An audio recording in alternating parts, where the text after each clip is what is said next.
Hey, good morning. I drive to the VA this morning, and we're going to take surface roads because it's a more direct line the way I'm going to go, but it's going to take longer, right? There's going to be a lot of traffic. It is about 8:45 in the morning. Theoretically, you could get there faster if you drive further out of the way and like get on the highway and whatnot, but I just mentally prepare myself for this. And this is just a test of the mount again. So I did a video a week or two ago on I put a bicycle handlebar quad lock mount right here on the handlebar that I put on the van. That'll work. And that reduced the vibration that we used to have here, so it's a little bit nicer for you guys to watch now, I think. Let me pull this over real quick, adjust the angle again, bear with me. Alright, maybe that's better, I don't know. Anyhow, it's a test, right? Because I'm hitting bumps and I'm seeing the camera jump. But when I did it last time, I thought it was moving around, and when you guys watched the video, when I watched the video on YouTube, I could see it actually looked pretty smooth. So I think there's something kind of built into the camera on the phone that deals with small vibration. And that's what this video really is about for me personally. But I figured let me fill you in on other stuff here. Otherwise, why would you watch? I woke up this morning and there was got a couple interesting emails. Well, the first one that was cool is Pat and the cat again. He watched my son. That guy didn't even stop at the stop sign. Didn't even stop. Just blew through a stop sign.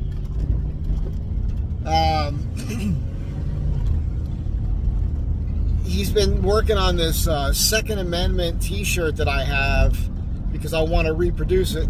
There's a speed bump, so we'll see what that looks like. Because I'm taking those at 25 miles an hour. I could take these wide speed bumps without too much extra bounce after I go over them with the new suspension. It's another test here for you. Just got up. just walk across the street here, lady. You have to focus on driving in LA. I can talk, but I got to focus on driving. So,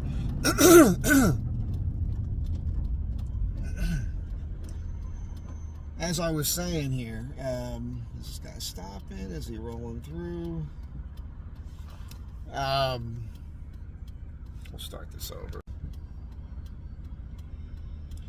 So the emails I got were, one of them was from Pat, because he redid the Second Amendment t-shirt graphics based on what I said on the Sunday night chat, which is fascinating.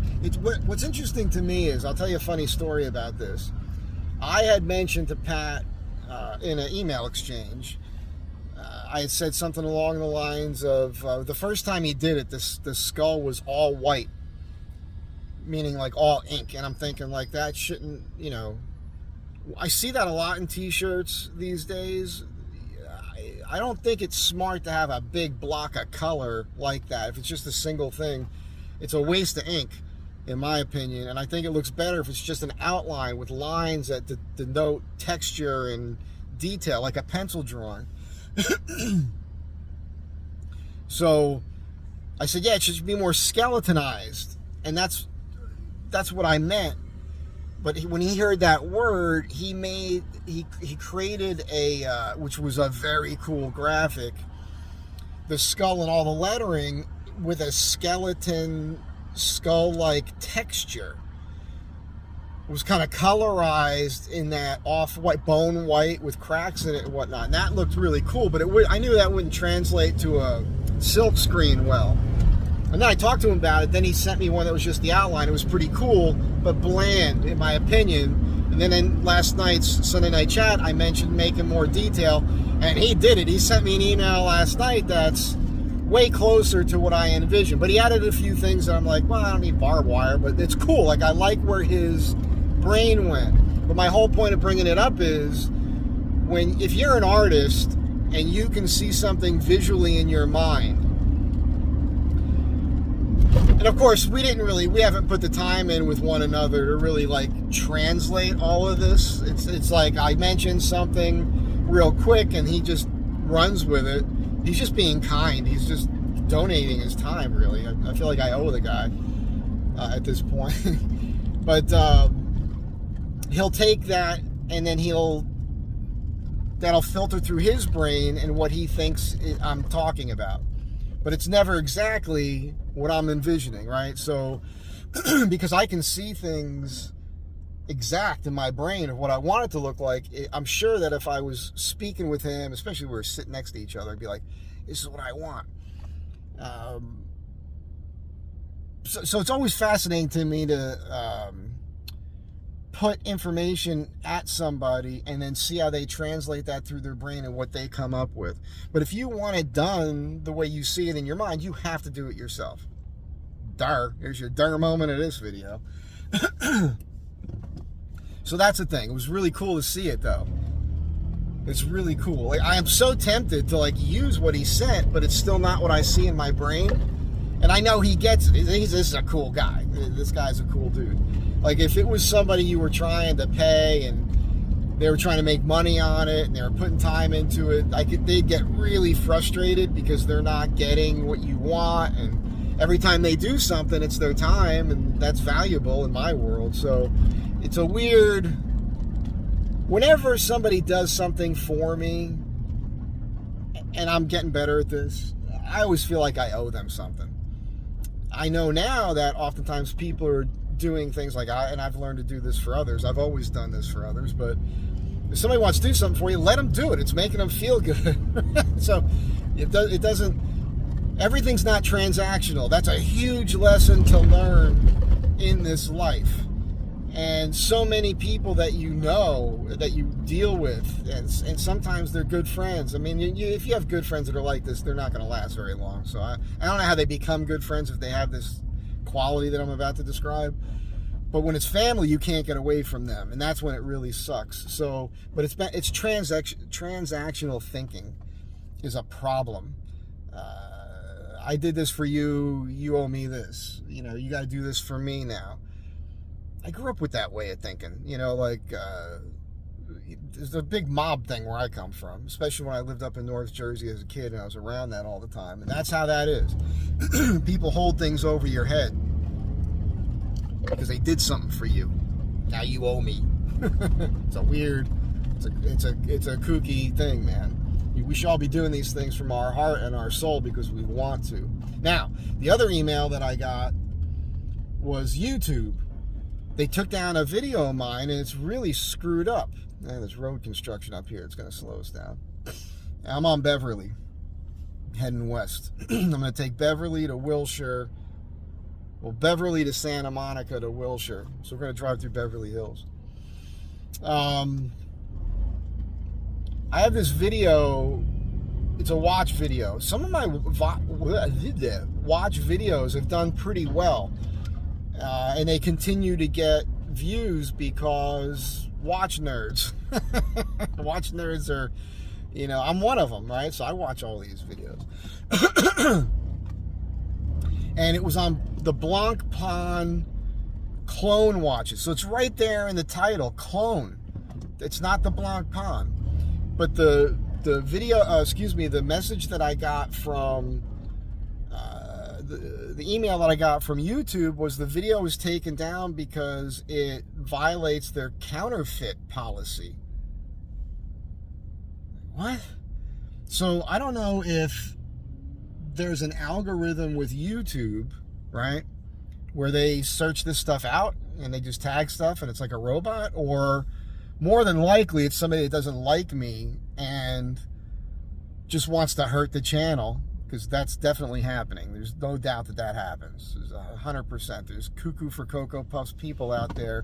They don't like something you said, and that's it, man. They're going to do whatever they can do to destroy you, ruin your numbers and all that.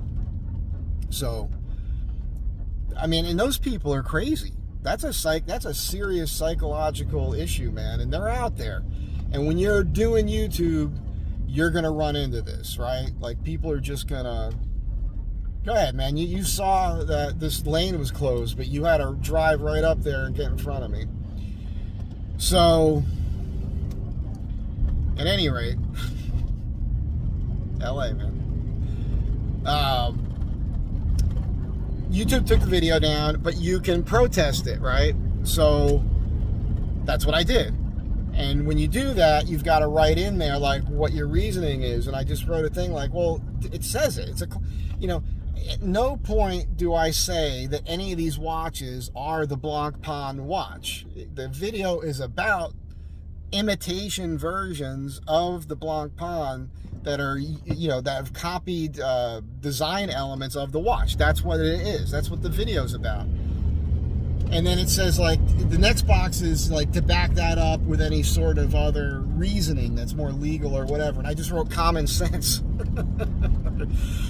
Now, you don't know. More than likely, it'll pass. They'll put the video back up. But right now, I can't even see the video. I can't even watch the video myself. It's like, so that's kind of crazy.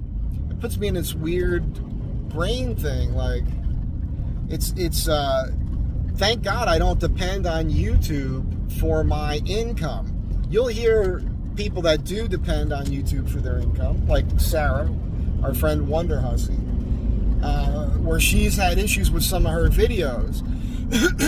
She puts so much more effort into her videos with all the editing and the research and the driving around and burning gas and talking to all these people and what it does to her with her time.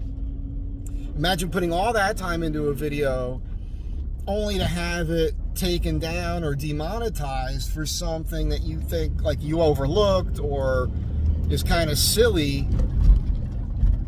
That's crazy. At least with me, it's not that. I could redo that video and I could put in the title and the description where I'm counteracting the possibility of this happening again with my verbiage, and again, the title and what I put in the description.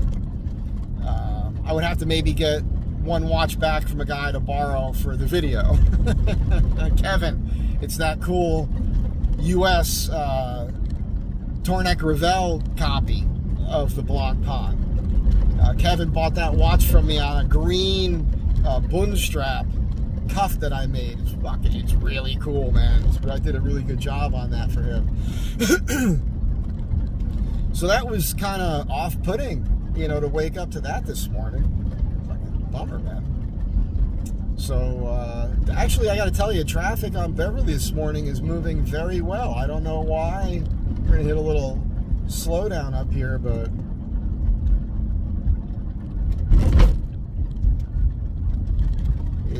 it's interesting how people drive. I'm fascinated by it because I don't know, man. I can't put a percentage on it. There's a percentage of people out there. It's not a super high percentage, but they're like this person next to me right now. He's in a Tesla. Well, because he's got a big ass screen. It's a chick. I guess that makes sense. They'll drive. They're in their own little cocoon, and they're not caring about anything else other than what's going on in their own brain. Like, I'm talking to you, but at the same time, I'm very aware of what I'm doing, and I'm trying to navigate everything here, and I'm conscious and conscientious about the other drivers on the road. So I'm keeping a good distance between the guy in front of me so it's safe, but at the same time, I'm moving. Like, this person next to me was driving so much slower than like right now I can get in front of her, which I'm going to do. Her gap is like a block or more. So like everybody behind her is aggravated. And that's what you're doing. You're mentally disturbing people. And some of you are going, well, you shouldn't be disturbed. Just go. And you're not wrong. But let's be honest, that's what's happening in other people's brains. I'm aware of what's going on. I feel like, I know this sounds crazy, I've been watching a lot of stuff on DMT lately. I really want to do a DMT trip, but I feel like I've kind of achieved this level. It's a bizarre, really since my own death experience, I think my brain has been rewired. I feel like I've always been on this path, this wisdom type of path thing, and and people have always pointed these things out to me, but something is different in my system. Like I can tell what's going. Empathy is not the right term. It's a good term. You should be empathetic. I am. But it's more of like being able to understand what people are feeling all the time around me and thinking. Like I have this energy thing where I'm picking up on it. And that's why I drive and do the things that I do the way that I do them. And I engage with people the way that I engage with them. And I don't know, it's an interesting thing. So my point is, when I'm driving, I'm conscious of all that. I got a Waymo in front of me now, and you can't do that with Waymo. Waymo, it's a total stream of consciousness conversation for you. I'm all over the place. That's why some of you are here. Waymos, I've noticed when they first appeared on the screen, on the street, on the scene. I'm proofreading my own shit in real time. Proof editing.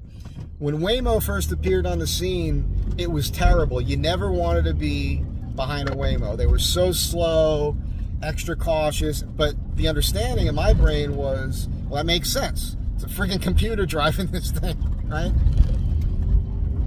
But I've noticed that Waymo is learning.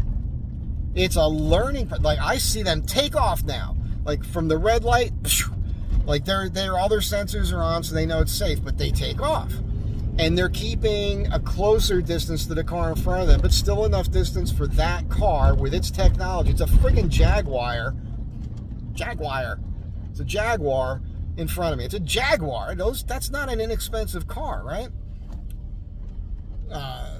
So the technology in that car, it probably has pretty incredible 0 to 60 and also 60 to 0, stopping power. I'm sure it's got 4-wheel disc brakes, everything else. So I've noticed the trend with these things learning how to drive better. It's probably reading my lips right now, and it knows I'm talking about it. That's where we're at, is facial recognition.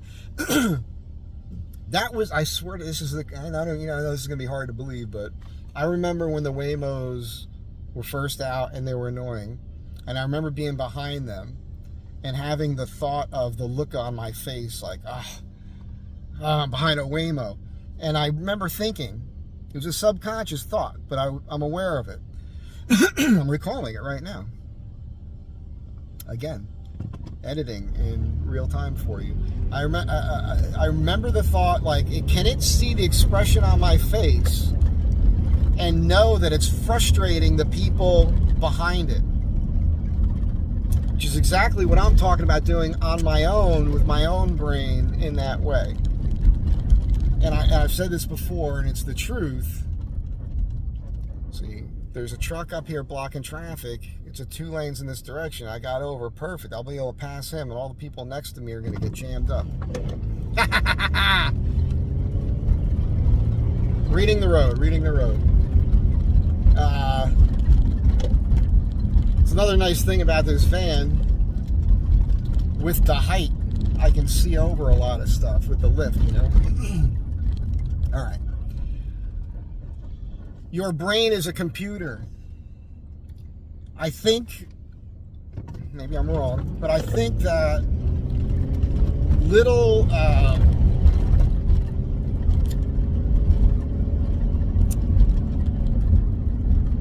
that thought, that reality, accepting that reality, having that in your brain. My brain is a computer. Well, what does that mean? Like, you can reset your computer. Your computer can have a glitch. All the things that you deal with your computer and how to fix it and whatnot, you can do those same things with your brain. Okay, so that's a little bit of knowledge right there, right? So now you've got that thought. Well, now it's a reality. You can't have a change in your life unless you accept these little realities. So if you never have them, then you can't grow. You can't heal yourself if you don't believe that you can heal yourself.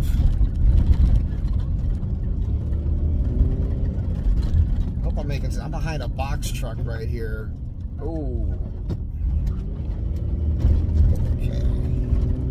I can't see what's ahead of him. I want to get around him, but it's not his bad driving. He's actually a good driver. It was the cars in front of him. So, as I'm saying, like it's like when I talk about self-defense stuff. You don't have to, I'm going to talk about a squeak back here. You don't have to be a black belt. You don't have to train. Matter of fact, there's people that are black belts in martial arts that are not tough people at all. They get their ass kicked on the street. I lived through this. I know what I'm talking about. I told this before. But you have to have this in your brain to be able to defend yourself, right? These things, this knowledge. So if you take a self-defense class or, you know, are taught some moves and then watch videos, and from time to time, you also need to play that in your brain. Like right now, you're driving, you're in traffic. Imagine a scenario where somebody jumps you and what you would do, and picture that in your mind. See it in your brain. Great way to kind of understand what I'm saying through the visual narrative would be watch the Sherlock Holmes movies with Robert Downey Jr., right? Because in that film, he sees what he's about to do, and the movie shows you that, and then when it happens, he does it in like, so it's slow motion in his brain what he's going to do, but then they show it in real time. That's hyper fast, right? I do that. I've been doing that for a long time. I did that as a kid once. A kid pulled a knife on me. Crazy thing. I'm so congested this morning. Kid pulled a knife on me. I was in grade school. I was probably about 12. And he's like slashing this knife. It was a pen knife. It wasn't like some long blade or something. And within a second, like I visualized what to do. It was just like a movie. And I said, I'm going to reach in with my right hand, because he had the knife in his right hand. I'm going to grab his wrist, and I'm going to pivot. I'm going to step in with my right foot, with my right hand, grab his hand, pivot on my toe, and spin around and elbow him in the gut as hard as I can. And then I'm going to break the hold on that he had on the knife. I saw that in my brain, and then I did it. I was 12 years old, and I made that happen. That's crazy, right? But it's always been like that for me. It's always been like that. So what I'm saying is, like, you can have this power over your brain. You can control so much, and that's why I don't have a lot of tolerance for people. I'm in the back streets now, so instead of going down Wilshire, at the light where Beverly meets Wilshire, if you get in the right lane, the far right lane, you don't turn, obviously, make a right on Wilshire. You want to go straight. You cross over Wilshire, and then the first left, I think it's Camden. I'll tell you what the street is. I'm just rolling around again. Carmelita. You make a left on Carmelita, and you'll take this all the way down. I'm sorry, I keep saying Wilshire. It's not Wilshire, it's Santa Monica. When Beverly hits Santa Monica Boulevard, where you would normally drive through Beverly Hills on Santa Monica, it's really congested there with a bunch of lights. Now, there's stop signs every block here. But you go up to Carmelita, you make a left, and there's no traffic. So you might have one or two cars in front of you, but that's it. And you'll take this all the way to Wilshire, and then you make a right. And that's the way to navigate Beverly Hills. There's a weird street up here where there's a stop sign, but it's there's two lanes in each direction going this way, and it's tough for people to navigate it sometimes. There's a stop sign like that by me on Larchmont. There's a lot of accidents there. A big dump truck just got in front of me, so this is we'll see how this works. Hopefully he'll turn. Anyhow, my point is that because I'm aware that I can control my emotions, and that I'm not ruled by my emotions, I still have emotions, but I can control them. I don't allow my emotions to control me, is a better way to put it. I know to not expect everybody else to do it, obviously, but I just wish they would. Because when I'm trying to deal with a situation and I have to deal with another human being who is not in control of their emotions, I get really short with them. And then it oftentimes I find myself having to disengage from the topic or the point or the task at hand, because I have to address the person's behavior and point it out to them what they're doing. Rodeo, this is the one. And it's a thing, and I have to do it. I can't not do it, because I'm like, hey, I have to break their brain right now. I've got to say, hey, this is what you're doing right now. We're not going to be able to solve this issue or get to the next thing that we both need to be at so we can get to the next whatever solution because of what you're doing right now. And this is what you're doing right now. And there are some people that will not allow you to help them navigate that. Instead, they're going to get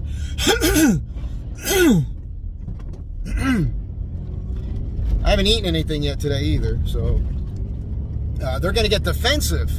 They're going to take it the wrong way. So you have to be empathetic and tactful and diplomatic in this attempt to school them so that you can get past their bullshit, and deal with the task at hand. And that is so tiring for me.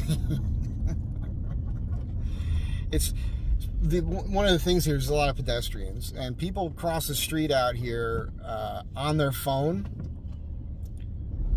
at a snail's pace, which is a thing that I find irritating, because they are not conscious of everybody else around them, like I talked about in traffic. This guy's sitting here with his car door open. This old lady with her car door open, looking at her phone. Just got car door wide open, staring at her phone. This is self-absorbed narcissism that plagues this city. It happens everywhere, but it's a real thing here. And it's exactly what I'm talking about. I'm talking about the pedestrians, and then boom, I just experienced that, and I'm just relaying it to you.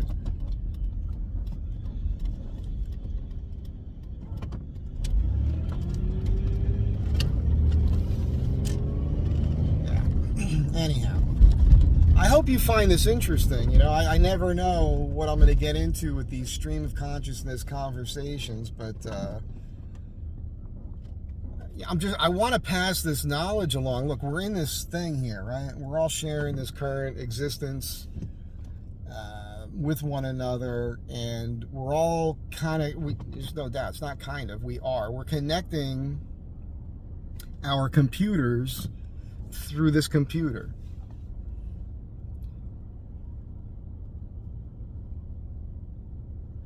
We're all I think we lost something that we had thousands of years ago, where we were all tied together mentally in a way. It's like if a chimpanzee learns how to use a tool, something is introduced to them, and then chimpanzees on another continent suddenly can use that tool, kind of thing. This gets into the God concept and universal knowledge. That's all there. And we've been, there was a concerted effort through religion and all these other things to break us apart and divide us. And it's happening all the time through media and entertainment, which is why I speak out against it all the time, or point it out to you when I see it. That's what's going on. There's a guy on a bicycle up here on Wilshire, and he's riding down the middle of the road, and it's 2 lanes. And he's going to fuck up traffic for everybody because he only cares about himself when there's clearly a bike lane he could be in. It's so it's funny because I have this, you could tell, I have this elevated thing working with my intellect where I can be empathetic and everything, but I still have this animal warrior instinct where, and the way I grew up, where the way I want to deal with that is to knock him off his bicycle and grab him and yell in his face and reprogram his computer. We used to call it knocking sense into someone. Oh, he got over. Okay. Crazy. So back to this connection. I think we had it as human beings. I think that we understood the cosmos in a way, and we understood one another, and we all got divided. Well, there's a story about that with Babylon, right? Like the Tower of Babylon with the languages, like we all understood one another, and then we were struck with this thing where, you know, dude, you got a whole lane there you could take up, but you want to drive right next to traffic. That guy's a moron. And there's a lot of bicycle, and I'm a bicycle person, but I got to tell you, there's a lot of bicycle morons out there acting like they're safe. You're not safe on the road. You're not safe on a motorcycle. You're not safe walking. You're not safe in a car. I take this seriously because I've had so many car wrecks and motorcycle wrecks. I've been hit on a bicycle before when I was a kid. You're not safe. You're never safe. It's not a safe world. Back to the computer thing. I think that what I'm doing here now, what other people are doing, and we watch this, we're learning to reconnect because we're gaining knowledge through the messaging of all these other human beings trying to communicate what they're going through here on YouTube and other social medias. So I'm just doing my part with that, and I hope it's seen as a positive thing. I care about all of it, but I also have to function within this reality that we didn't create. All this thing that we're born into now, I didn't set this up. I'm just navigating it. A lot of people can't handle that navigation. They're emotionally weak, sensitive. And I don't mean that as a negative. When I have to deal with it, it can be a little annoying because my brain is working faster because I don't allow emotion to fog my judgment. Again, I wish everybody else had that ability, but they don't. So I guess that's part of what the message is here with this video, with this conversation. I want to help more people get past their emotional baggage and all the shit that they're carrying around with them that they don't need to be doing. It's a 30-minute conversation here with a lot of hawking up crap out of my chest. I'm almost here. So we'll end it here because we're going to get to some crazy road work up here. And but I hope that this rings for you. I hope other people will hear some of this and maybe go off on your own journey of expanding your computer up on your head and reset your computer. And I want to do this DMT thing. I don't really have the money to do this, but like the ultimate fantasy, you could do it right here in LA. I can contact the right people, and I don't know what it costs, hundreds or thousands of dollars, I guess, or some shaman to show up at some farm out in the country somewhere. I'd be willing to do that. I guess that would be cheaper than the big fantasy, which would be drive the van all the way south through Central America and South America, Ecuador or something, and do it for real with a real shaman in the real jungle. That would be so cool, man. I would love to go to Machu Picchu and all these places in this van. Oh, yeah, I fucked up again. I forgot. I got to be in that lane to get past this nonsense up here and then jut over. So I can't move right now. Darn it.